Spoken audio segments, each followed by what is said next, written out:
Hello friends, Shashi Agarwal channel के अंदर मैं डॉक्टर शशि अग्रवाल आप सबका स्वागत करती हूँ। आज का जो हमारा टॉपिक है that is the theory of economic planning, और उसके साथ ही we will understand how the economic planning is done in India. और ये जो टॉपिक है ये काफ़ी सारे कॉम्पिटिटिव एग्ज़ाम के लिए रेलिवेंट है। और उसी तरह ये जो टॉपिक है development economics, Indian economy, business environment के अंदर भी ये काफ़ी रेलेवेंट है। तो इसको हम दो पार्ट्स के अंदर करेंगे, 2 या 3 पार्ट्स के अंदर करेंगे। सेकेंड पार्ट जो है आपको सैटरडे या संडे तक अवेलेबल हो जाएगा। तो इकोनॉमिक प्लानिंग के अंदर आज जो हम कवर करने जा रहे हैं that is the meaning, what is the history, what are the features of the economic planning, what is the process of economic planning and NITI Aayog के बारे में हल्का फुल्का जो है हम अंडरस्टैंड करेंगे। और जैसे ही हमारा ये टॉपिक ख़त्म हो जाएगा इसके रिटन नोट जो है वो भी अवेलेबल हो जाएंगे। तो first of all we will understand what is the need of economic planning at the time of independence. जब हमारा देश जो है स्वतंत्र हुआ है, आज़ाद हुआ है, तो उस वक्त क्यों ज़रूरत थी कि हमें अपने जो अर्थव्यवस्था है, जो इंडियन इकोनॉमी है, why do we require economic planning for the development of the Indian economy. उस वक्त क्या था कि जब हमारा देश आज़ाद हुआ, एक तो क्या था कि 2 वर्ल्ड वॉर हो चुकी थी, देश का पार्टीशन हो चुका था, तो वहाँ पे इंडियन इकोनॉमी जो थी बहुत ही बैड शेप के अंदर थी। तो उसको दोबारा से रिकन्स्ट्रक्शन करने के लिए, और उसी तरह रीओरिएंटेशन का है कि हमारी जो है पहले ब्रिटिश रूल की कॉलोनी होती थी और उन्होंने इसको अपने फ़ायदे के लिए एक्सप्लॉइट किया। और जब हमारा देश आज़ाद हुआ तो इकोनॉमी जो थी that was backward and stagnate, जिसके अंदर कोई प्रोग्रेस नहीं हो रही थी। तो मेन जो ऑक्यूपेशन था वो एग्रीकल्चर था, और उसके अंदर भी बैकवर्ड टेक्निक्स यूज़ की जाती थी। और जो इंडस्ट्रियल सेक्टर और टर्शियरी सेक्टर था वो नामात्र ही था। तो इसलिए क्या था कि इकोनॉमी को डेवलप करने के लिए इकोनॉमिक प्लानिंग की नेसेसिटी पड़ी। और उसी तरह हम we will understand what is the meaning of economic planning. जब हम इकोनॉमिक प्लानिंग को अंडरस्टैंड करते हैं तो जैसे इसकी जो डेफिनेशन है that has been given by economic planning is a process under which a central authority like Planning Commission India define a set of targets related to growth and development of the country to be achieved in specified time frame, keeping in view the needs and means of the country. देखो, जब हमारे देश के अंदर economic planning का process start हुआ तो उस पर जो सेंट्रल प्लानिंग अथॉरिटी थी that was the planning commission in India, जो बताती थी कि हमें एक स्पेसिफाइड टाइम फ्रेम के अंदर जो है हमारे ग्रोथ और डेवलपमेंट के ये ऑब्जेक्टिव होंगे जिनको हमने अचीव करना है। तो इकोनॉमिक प्लानिंग का अर्थ है कि जो देश के रिसोर्सेज हैं जो कि लिमिटेड हैं, उसको डिफरेंट डेवलपमेंट एक्टिविटीज़ के अंदर हम किस तरह से एलोकेट करते हैं ताकि जो हमारे इकोनॉमी के जो ऑब्जेक्टिव हैं उसको अचीव किया जा सके। और ये जो एलोकेशन है वो देखा जाता है कि जो हमारे देश की जो राष्ट्र की प्रायोरिटीज़ हैं उस हिसाब से जो है इसके अंदर रिसोर्सेज की एलोकेशन होती थी। उसी तरह इकोनॉमिक प्लानिंग की जो डेफिनेशन है, economic planning is rational. Rational का मतलब होता है कि बहुत wisely, deliberately, consistent and coordinated economic policy. तो यहाँ पे इकोनॉमी को डेवलप करने की रैशनल, डेलिबरेट, कंसिस्टेंट एंड सारे सेक्टर्स को कोऑर्डिनेट करके एक पॉलिसी बनाई जाती है। Economic planning is the making of major economic decision. Economic planning के अंदर हम बहुत ही मेजर इकोनॉमिक डिसीजन लेते हैं, जैसे कि what and how much to be produce, कि कितना और कहाँ प्रोड्यूस करना है, किसके लिए हमने प्रोड्यूस करना है।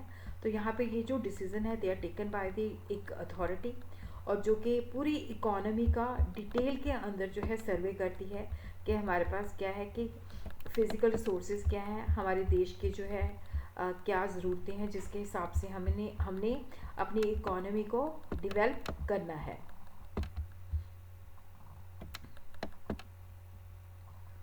और उसी तरह ही हम देखते हैं कि जो इकोनॉमिक प्लानिंग है, first it was conceived bye Soviet union, Russia के अंदर 1920 के अंदर। और वहाँ पे जो गवर्नमेंट थी that was the owner of the means of production. तो वहाँ पे जो डिमांड और सप्लाई के बेसिस पे प्राइस डिटर्मिन होती है उसको डिस्कार्ड किया गया था कि सब कुछ गवर्नमेंट ही डिसीजन लेगी। तो यहाँ पे जो रशिया के अंदर जो इकोनॉमिक प्लानिंग का मॉडल था, उसके अंदर जो गवर्नमेंट थी, सेंट्रल अथॉरिटी थी, वही डिसाइड करती थी कि प्राइसिंग क्या करनी है। और वहाँ पे जो ऑब्जेक्टिव होता था, that was the maximization of the social welfare rather than the maximization of the profit. Soviet Union के अंदर बेसिकली अगर हम बात करें कि सोवियत यूनियन और इंडिया की जो इकोनॉमिक प्लानिंग है उसके अंदर क्या डिफरेंस है, तो सोवियत यूनियन के अंदर सब कुछ क्या था, गवर्नमेंट के हैंड्स में होता था, गवर्नमेंट ही डिसाइड करती थी और किसी की प्राइवेट प्रॉपर्टी नहीं होती थी। लेकिन इंडिया के अंदर क्या था कि मिक्स्ड इकोनॉमी है, तो ओवरऑल जो फ्रेमवर्क है इंडिया का मिक्स्ड, जिसके अंदर पब्लिक सेक्टर भी है, प्राइवेट सेक्टर भी है और जॉइंट सेक्टर भी है।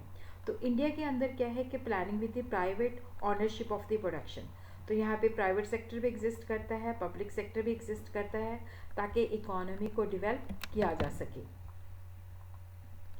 और यहाँ पे जो हमारी प्लानिंग है, इसका जो गोल है कि हमने growth with social justice achieve करना है। और ये इकोनॉमिक प्लानिंग जो है दैट इज़ ए मैकेनिज्म जिसके द्वारा हम ग्रोथ को स्टार्ट कर सकते हैं। प्लानिंग कमीशन जो था that was set up in 1950 with prime minister as its chairman, और फर्स्ट 5 ईयर जो था that was launched in 1951।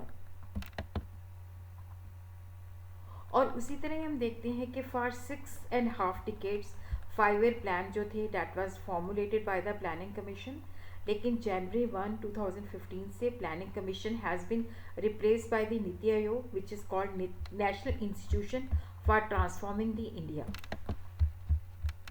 National institution for transforming the India. और ये जो इंस्टीट्यूशन है that will serve as a think tank of the government, जो कि government को डायरेक्शन भी प्रोवाइड करेगा और पॉलिसी फॉर्मुलेट करने के अंदर भी हेल्प करेगा।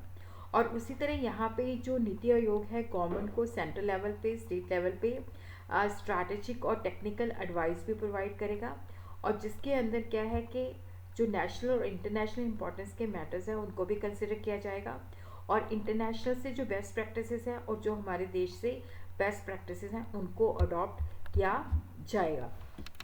इसके बारे में मैंने इसको एंड में काफ़ी डिटेल के अंदर बताया है। तो पहले हम देखते हैं कि जो इकोनॉमिक प्लानिंग है, कि कोई भी इकोनॉमी जो है वो क्यों इकोनॉमिक प्लानिंग करती है, उसके मेन फीचर्स क्या हैं। तो वहाँ पे सेंट्रल प्लानिंग अथॉरिटी होती है जो कि गवर्नमेंट अपॉइंट करती है, और जहाँ पे what to produce, how much to produce, what to produce, for whom to produce, कि क्या हमने प्रोड्यूस करना है, क्योंकि रिसोर्सेज हमारे पास लिमिटेड होते हैं, किस तरह से प्रोड्यूस करना है, किसके लिए प्रोड्यूस करना है, ये सारे जो होते हैं सेंट्रल प्लानिंग अथॉरिटी के द्वारा जो है लिए जाते हैं। इकोनॉमी के अंदर सर्वे किया जाता है जिसके अंदर फिजिकल रिसोर्सेज क्या हैं, सारा मतलब डिटेल के अंदर जो है ये प्लान आउट किया जाता है। और यहाँ पे जो मेन ऑब्जेक्टिव होता है कि हमने अपने जो नेशनल और पर कैपिटा इनकम है उसको इन्हांस करना है। जनरली जो ऑब्जेक्टिव्स होते हैं कि जैसे इंडस्ट्रियलाइजेशन है, इसको हमने बढ़ावा देना है, पावर्टी को ख़त्म करना है, अनएम्प्लॉयमेंट को दूर करना है, लोगों का स्टैंडर्ड ऑफ लिविंग पहले से बेटर करना है, और जो लोगों के अंदर इनकम और वेल्थ की जो बेसिकली डिफरेंस होता है, जो क्लास स्ट्रगल होता है, उसको ख़त्म करना है। Government control, under the direction of the government जो है ये प्लानिंग जो है फॉर्मुलेट होती है और एग्जीक्यूट की जाती है। प्लानिंग अथॉरिटी जो है वो योजना को बनाता है, गवर्नमेंट को प्रोवाइड करता है, गवर्नमेंट जो है उसको अडॉप्ट करती है, और वहाँ पे जब सारी चीज़ें जो होती हैं बहुत डिटेल के अंदर जो है डिस्कशन होती है, और बहुत डिटेल के अंदर हर चीज़ को कवर करता हुआ ड्राफ्ट जो है बनाया जाता है। क्योंकि इकोनॉमी के अंदर जैसे डिफरेंट सेक्टर्स होते हैं, एक का आउटपुट जो है दूसरे का इनपुट होता है, इंटरडिपेंडेंट होते हैं, तो प्रॉपर जो है कोऑर्डिनेशन उन सारी चीज़ों को मद्देनज़र रखा जाता है। और रिसोर्सेज लिमिटेड होते हैं तो कोशिश की जाती है कि इसका प्रॉपर एलोकेशन होना चाहिए, और जो ऑब्जेक्टिव है कि लोगों का सेल्फ सोशल वेलफेयर जो है इन्हांस होना चाहिए। यहाँ पे जो प्राइस मैकेनिज़्म होता है वो बेसिकली जो है थोड़ा सा कंट्रोल्ड होता है। जैसे रशिया के अंदर तो प्रॉपरली वो गवर्नमेंट के हाथ में होता है, तो ये जो कि डिमांड और सप्लाई के बेसिस पे प्राइस डिटर्मिन करनी है, या मतलब प्लानिंग अथॉरिटी डिटर्मिन करेगी। और इसके अंदर क्या है कि लोगों की कॉपरेशन भी चाहिए होती है। जैसे रशिया के अंदर तो सब कुछ क्या है कि गवर्नमेंट जो है डिटर्मिन करती है, और यहाँ पे जब इकोनॉमिक प्लानिंग होती है तो होता है कि सारे सेक्टर, चाहे वो एग्रीकल्चर सेक्टर है, चाहे वो इंडस्ट्रियल सेक्टर है, चाहे वो टर्शियरी सेक्टर है, क्योंकि ये सारे आपस में एक दूसरे के ऊपर इंटरडिपेंडेंट होते हैं, तो सबको हमने डेवलप करना है। और ये जो भी योजना शुरू की जाती है तो डिफाइंड टाइम पीरियड के अंदर जो है हमारी ये टारगेट्स हैं, ये हमारे ऑब्जेक्टिव्स हैं जिनको हमने अचीव करना है। और उसी तरह क्या है कि देखो जो हमारे ऑब्जेक्टिव्स हैं, इकोनॉमिक ऑब्जेक्टिव है, सोशल ऑब्जेक्टिव है, पॉलिटिकल ऑब्जेक्टिव है,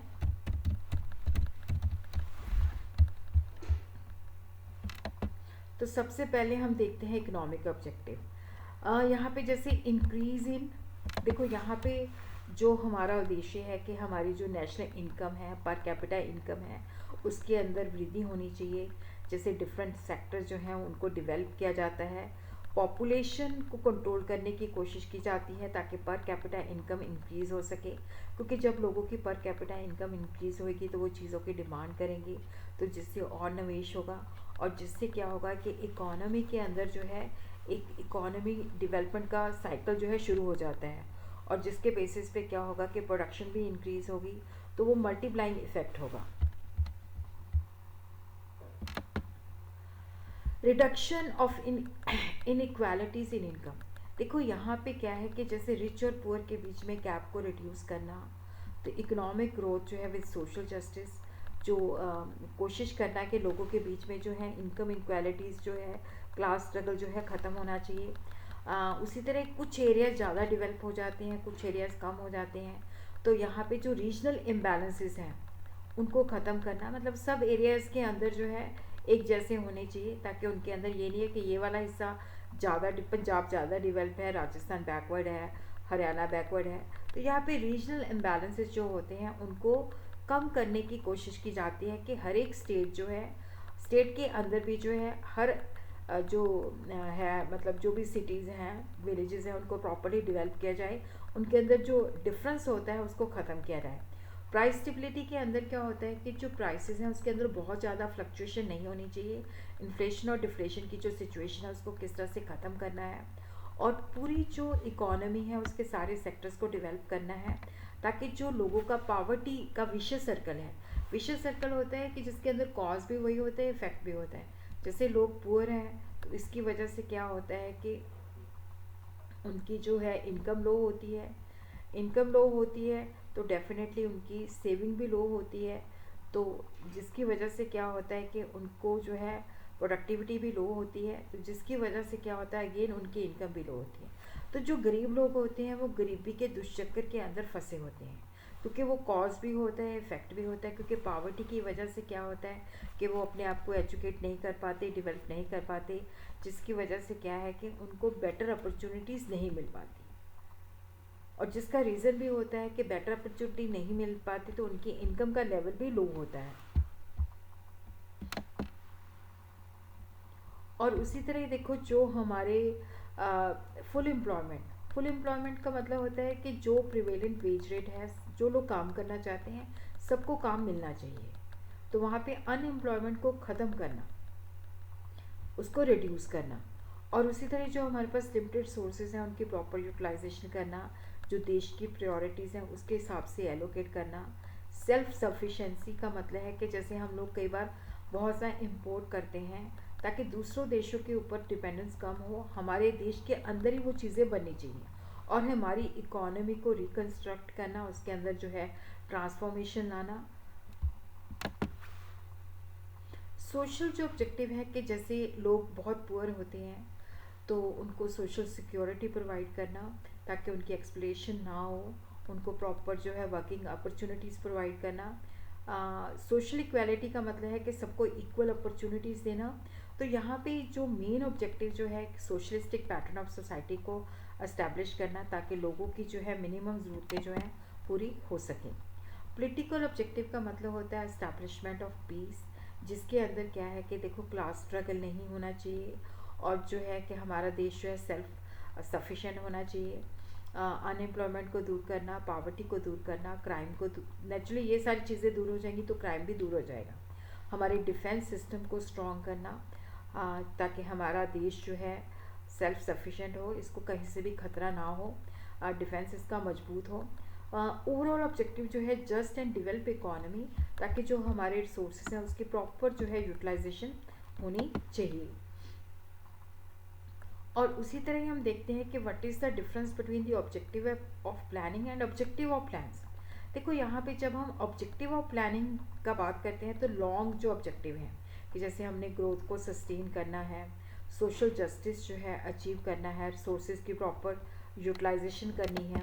और उसी तरह जब हम ऑब्जेक्टिव ऑफ प्लान्स करते हैं तो जैसे हर एक जो 5 ईयर प्लान्स होते थे तो उनके स्पेसिफिक ऑब्जेक्टिव होते थे, ये शॉर्ट टर्म ऑब्जेक्टिव होते हैं। तो यहाँ पे होता है कि ये जो बेसिकली जो ऑब्जेक्टिव ऑफ प्लान्स होते हैं ये इंस्ट्रूमेंट है जिसके द्वारा हम लॉन्ग टर्म जो है ऑब्जेक्टिव को अचीव करते हैं।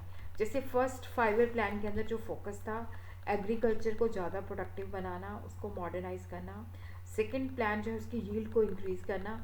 जो सेकंड प्लान था उसके अंदर था कि हमने इंडस्ट्रीज़ को किस तरह से जो है डेवलप करना है।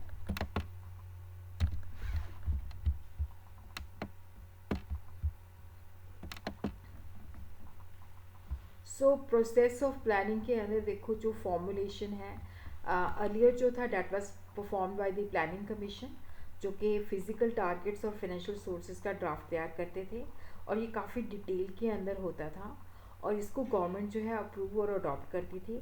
और अगर ये अप्रूव और अडॉप्ट हो जाता था तो ये लीगल डॉक्यूमेंट बन जाता था, तो गवर्नमेंट की रिस्पॉन्सिबिलिटी होती थी कि इसको इम्प्लीमेंट करना।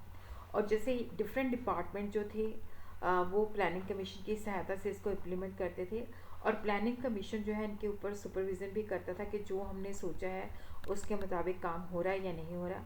तो ईच 5 ईयर प्लान्स का मिड टर्म अप्रेजल भी होता था। ये हमने ओवरऑल जो है प्रोसेस अंडरस्टैंड किया है।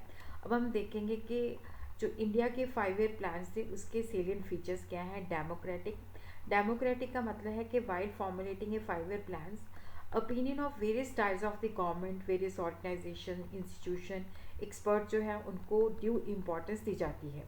और उसी तरह डिसेंट्रलाइज प्लानिंग जो है एक तरह की वो प्लानिंग है जैसे grass root level planning from the below. तो यहाँ पे होता है कि जैसे डिस्ट्रिक्ट प्लानिंग है, ब्लॉक लेवल प्लानिंग है, ताकि जो है हर मतलब हर जो विलेज है, टाउन है, सिटी है वो प्रॉपरली कवर्ड होनी चाहिए। और उसी तरह ये जो रेगुलेटरी मैकेनिज्म है कि सेंट्रल प्लानिंग अथॉरिटी के द्वारा ये डायरेक्शन दी जाती है।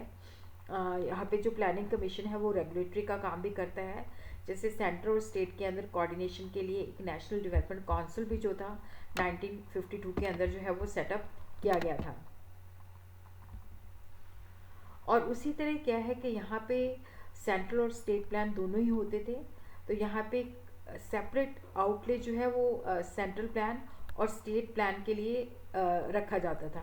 सेंट्रल प्लान जो होती थी वो प्लानिंग कमीशन के कंट्रोल में होती थी और जो स्टेट की जो योजना होती थी वो सेंट्रल प्लानिंग बोर्ड के अंदर होती थी और जो कि प्लानिंग कमीशन से अप्रूवल लेनी पड़ती थी।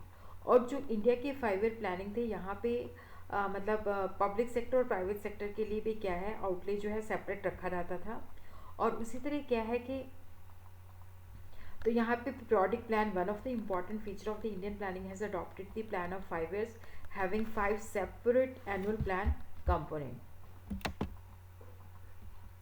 और उसी तरह जो बेसिक ऑब्जेक्टिव थे हायर इकोनॉमिक ग्रोथ को अचीव करना, इनकम इनक्वालिटीज़ को ख़त्म करना, फुल एम्प्लॉयमेंट को अचीव करना, सेल्फ इकोनॉमिक रिलायंस मतलब दूसरे के ऊपर डिपेंडेंस को कम करना, वेरियस सेक्टर्स की जो मॉडर्नाइजेशन है उसको करना, और जो इकोनॉमी के अंदर इम्बैलेंसेस हैं उसको ख़त्म करना, और जो हमने ग्रोथ अचीव करनी है that is along with the justice.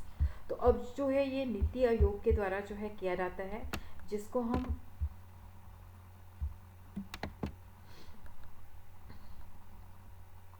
तो यहाँ पे जो 5 ईयर प्लान्स इंडिया के अंदर जो है वो देश की जो ज़रूरतें होती थी उसको देखते थे, क्या प्रायोरिटीज़ है।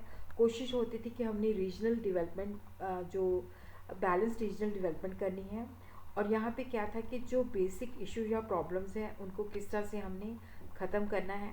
तो यहाँ पे इंडियन प्लानिंग सिस्टम जो है that is broadly supported by program implementation and evaluation machinery, जो कि बहुत ही सिग्निफिकेंट रोल जो है प्ले करती थी। और उसी तरह हम नीति आयोग जो है उसके बारे में हम नेक्स्ट वीडियो के अंदर जो है अंडरस्टैंड करेंगे।